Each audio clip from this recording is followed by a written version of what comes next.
Shalom, perkenalkan kami dari kelompok 2.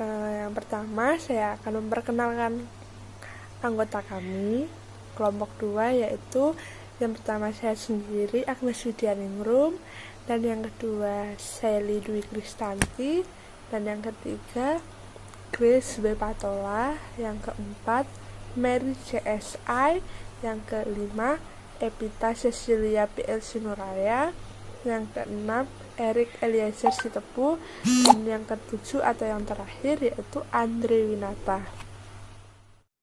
Perkenalkan, nama saya Grace Widiawati Patola dan saya akan menjelaskan tentang definisi obat, nama dagang obat, dan nama paten obat.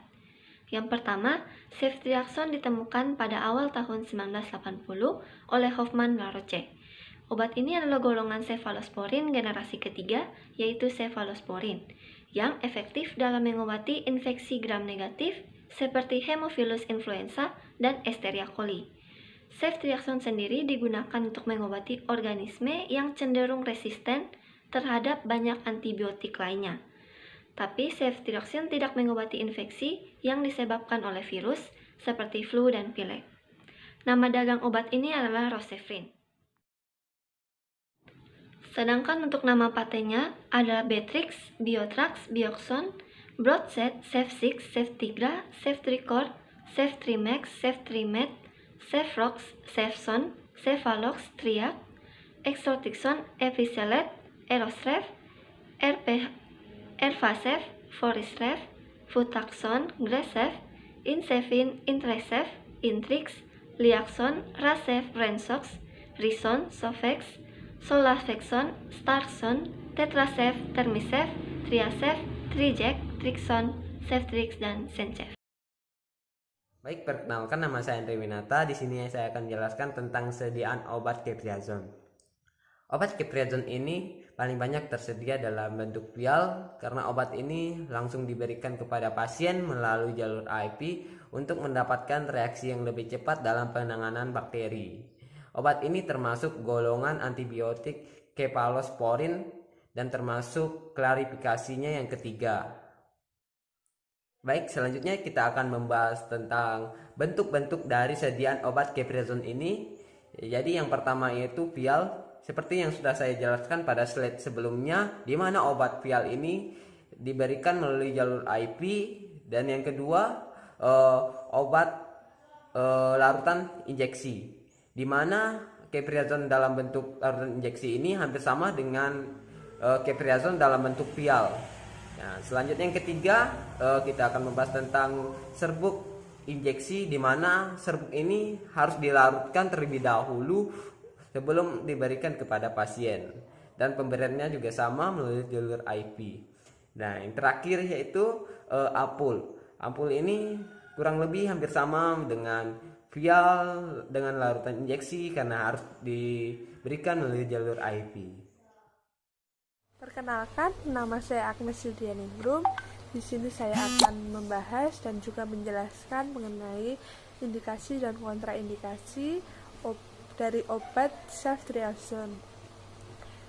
Indikasi dari obat ceftriaxone ini diindikasikan untuk pengobatan infeksi-infeksi yang disebabkan oleh mikroorganisme yang sensitif.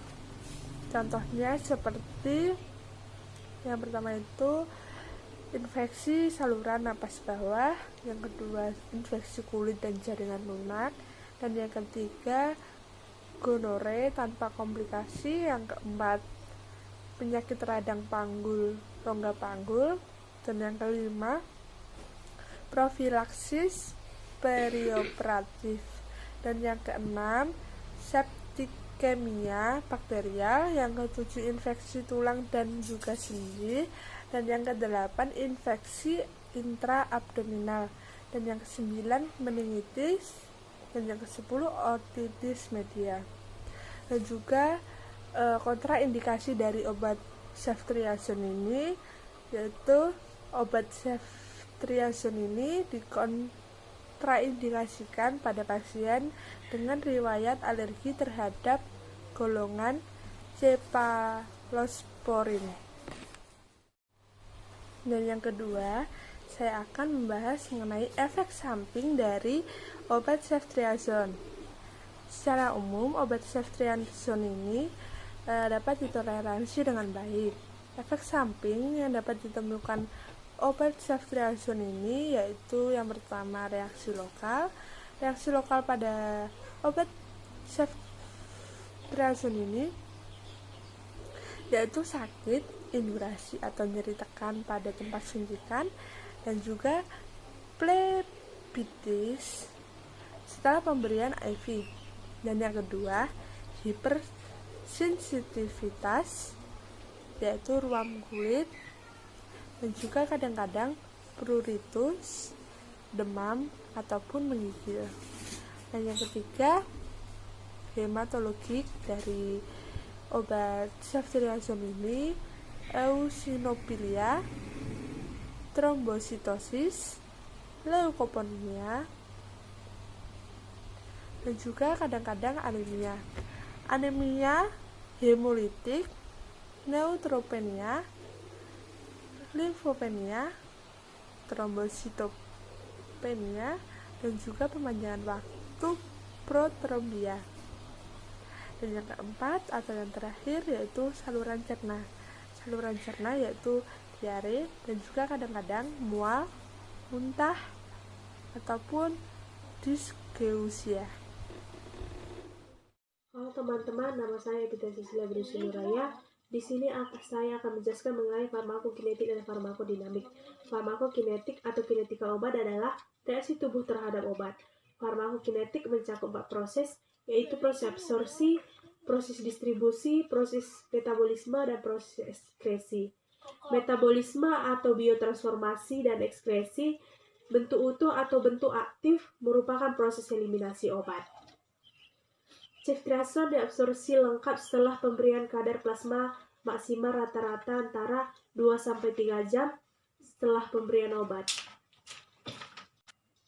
Dosis multiple IM atau IV dengan interval waktu 12-24 jam dengan dosis 0,5-2 gram akan menghasilkan akumulasi sebesar 15-36% di atas nilai dosis tunggal. Sebanyak 33-67% ceftriaxone yang akan diberikan akan diekskresikan di dalam empedu dan sebagian kecil di dalam feses sebagai bentuk inaktif. Setelah pemberian 1 gram IV, maka kadar rata-rata ceftriaxone 1-3 jam setelah pemberian adalah 501 mg per mililiter kandung empedu, 100 mg per mililiter saluran empedu, dan 62,1 mg per mililiter dalam plasma. Setelah pemberian dosis 0,15-3 gram, maka waktu paruh eliminasinya 5-8 jam menghasilkan volume distribusi 5,70-13, liter dan clearance plasmanya 0,50-1,45 liter per jam dan clearance ginjalnya sebesar 0,32-0,73 liter per jam. Ikatan protein ceftriaxone bersifat reversibel dan besarnya 85-95%. Ceftriaxone menembus selaput otak yang mengalami peradangan pada anak-anak dan bayi. Dan kadarnya dalam cairan otak setelah pemberian adalah 5-75 mg per kilogram IV. Dibanding pada orang dewasa sehat, farmakokinetik ceftriaxone hanya sedikit terganggu pada usia lanjut dan pada pasien dengan gangguan hati dan ginjal. Yang kedua adalah farmakodinamik ceftriaxone. Farmakodinamik adalah bagian farmakologi yang mempelajari biokimiawi dan fisiologi obat serta mekanisme kerjanya. Tujuan mempelajari farmakodinamik adalah untuk meneliti efek utama obat, mengetahui interaksi obat dengan sel, dan mengetahui urutan peristiwa, serta spektrum efek dan respon yang terjadi. Efek bakterisida ceftriaxone dihasilkan akibat penghambatan sintesis dinding kuman. Ceftriaxone mempunyai stabilitas yang tinggi terhadap beta-laktanase, baik terhadap penisilanase maupun cefalosporinase yang dihasilkan oleh kuman gram negatif dan kuman gram positif. Perkenalkan, nama saya Erik Leser Tepu. Saya akan membahas beberapa dosis ceftriaxone dan bagaimana cara pemberiannya. Yang pertama itu untuk orang dewasa. Untuk infeksi bakteri, dosis ceftriaxone adalah 1-2 gram per hari yang disuntikkan ke dalam otot atau pembuluh darah vena. Total dosis hariannya tidak boleh melampaui dari 4 gram. Untuk infeksi gonokokus tanpa komplikasi, dosis ceftriaxone adalah 250 mg yang disuntikkan ke dalam otot. Untuk infeksi luka operasi, dosis ceftriaxone adalah 1 gram yang disuntikkan ke dalam otot atau pembuluh darah, dan itu diberikan sebelum 30-2 jam sebelum operasi. Dan yang kedua, dosis ceftriaxone untuk anak-anak itu, untuk infeksi bakteri, dosisnya adalah 50 mg per kilogram yang disuntikkan ke dalam otot atau pembuluh darah vena setiap 24 jam sekali. Untuk meningitis, dosisnya 50-100 mg per kilogram setiap 24 jam. Dan tergantung juga pada usia dan kebutuhan anak. Dosis maksimalnya tidak boleh melampaui dari 4 gram. Untuk infeksi gonokokus, dosis ceftriaxone adalah 45-50 mg per kilogram per hari yang disuntikkan ke dalam otot atau pembuluh darah vena setiap 12 jam. Dosis maksimalnya tidak boleh melampaui dari 2 gram per hari. Untuk meningkokal meningitis propolaksis, dosisnya adalah 125-250 mg yang disuntikkan sekali ke dalam otot. Dosis akan tergantung pada usia anak. Dan kebanyakan itu cara pemberian obat suntikan ceftriaxone bisa diberikan melalui intramuskular atau melalui otot dan intravena atau melalui pembuluh darah.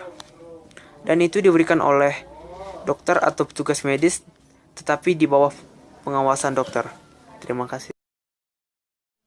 Implikasi keperawatannya itu yang pertama, 1. Amati tanda-tanda reaksi yang merugikan. 2. Pantau fungsi ginjal, hati, dan hematopoietik. Perkenalkan, nama saya Sally Dwi Kristanti. Saya akan menjelaskan tentang indeks keamanan kehamilan obat ceftriaxone. Di mana Food and Drugs Administration atau Bahan Pengawas Obat dan Makanan mengkategorikan obat ceftriaxone ini ke dalam kategori B, di mana penelitian yang dilakukan pada hewan percobaan tidak menunjukkan adanya risiko pada janin, namun belum ada penelitian terkontrol yang telah dilakukan pada wanita hamil.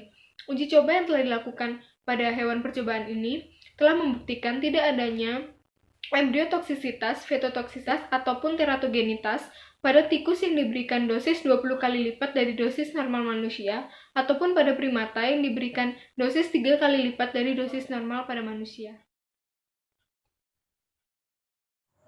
Shalom, perkenalkan nama saya Mary. Pada bagian ini saya akan menjelaskan tentang special precaution dari obat ceftriaxone. Yang pertama, sebelum mengkonsumsi obat ini, beritahukan kepada dokter jika ada alergi tertentu, riwayat kesehatan, dan beritahukan jika sedang hamil.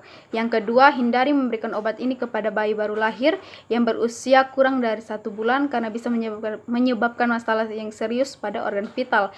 Yang ketiga, jangan melakukan vaksinasi atau imunisasi ketika sedang mengkonsumsi obat ini karena obat ini mengandung bahan inaktif yang bisa mempengaruhi fungsi dari vaksin bakteri hidup menjadi tidak baik.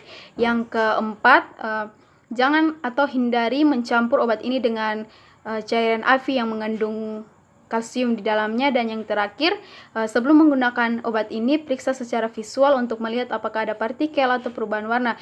Jika ditemukan ada perubahan warna, dianjurkan untuk tidak mengkonsumsi obat ini.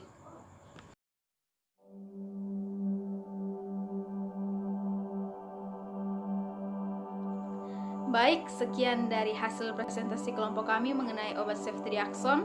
Kami mohon maaf apabila ada kesalahan kata dan kami juga berharap adanya kritik, saran, masukan dari ibu dan teman-teman semua sehingga kedepannya menjadi lebih baik lagi.